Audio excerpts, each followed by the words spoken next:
अभी हमने पढ़ा movement along demand curve and shift in demand curve पढ़ा। Movement along with demand curve के अंदर ना एक्सटेंशन और कॉन्ट्रैक्शन आता है, ठीक है।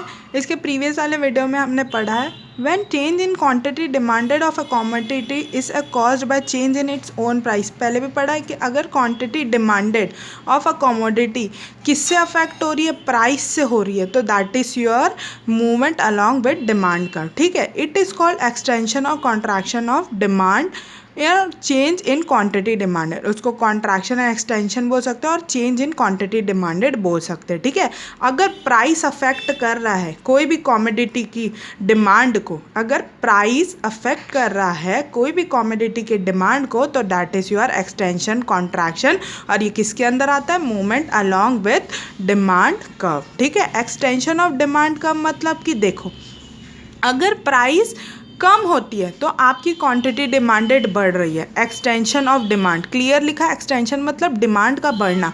प्राइस कम होती है, पैसा कम हो रहा है और तब आपकी डिमांड एक्सटेंड हो रही है, मतलब आपकी डिमांड बढ़ रही है क्योंकि fall in its own price of a commodity. Price commodity की प्राइस कम होने से अगर आपकी डिमांड बढ़ रही है तो that is called extension of demand curve, ठीक है। देखो पहले प्राइस, क्वांटिटी एंड डिस्क्रिप्शन। देखो पहले 5 रुपये था तो आप कितनी डिमांड कर रहे थे उस क्वांटिटी की, वो प्रोडक्ट की डिमांड बस एक ही कर रहे थे, इसका मतलब है फॉल इन, ठीक है। अब नेक्स्ट है आपका प्राइस 1 रुपीज़ हो गया, अब उसकी क्वांटिटी डिमांडेड आपने 5 कर दी।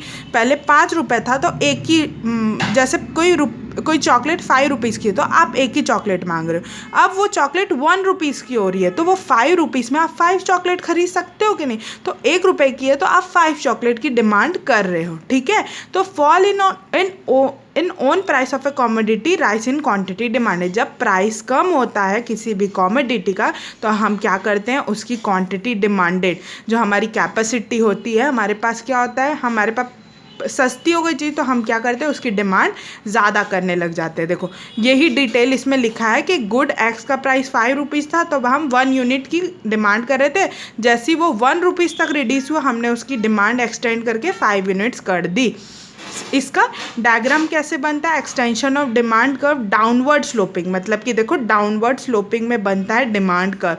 पहले जब रुपीज़, देखो पहले जब हमारे पास ₹5 में था, ठीक है, पहले हम 5 रुपीज़ का बनाएंगे, 5 रुपीज़ था तो डिमांड कितना था, 1 रुपीज़ था, मतलब यहाँ पे हो रहा था, ठीक है। जैसे ही 1 हुआ तो हमारा डिमांड यहाँ पे हो गया, तो आपका डाउनवर्ड स्लोपिंग हो गया, मतलब कि डिमांड यहाँ से बी पॉइंट में आ गई, कितनी डिक्रीज हो गई, ये आपको दिखा रहा है, ए पॉइंट से बी पॉइंट में आ गया, मतलब डाउनवर्ड स्लोपिंग।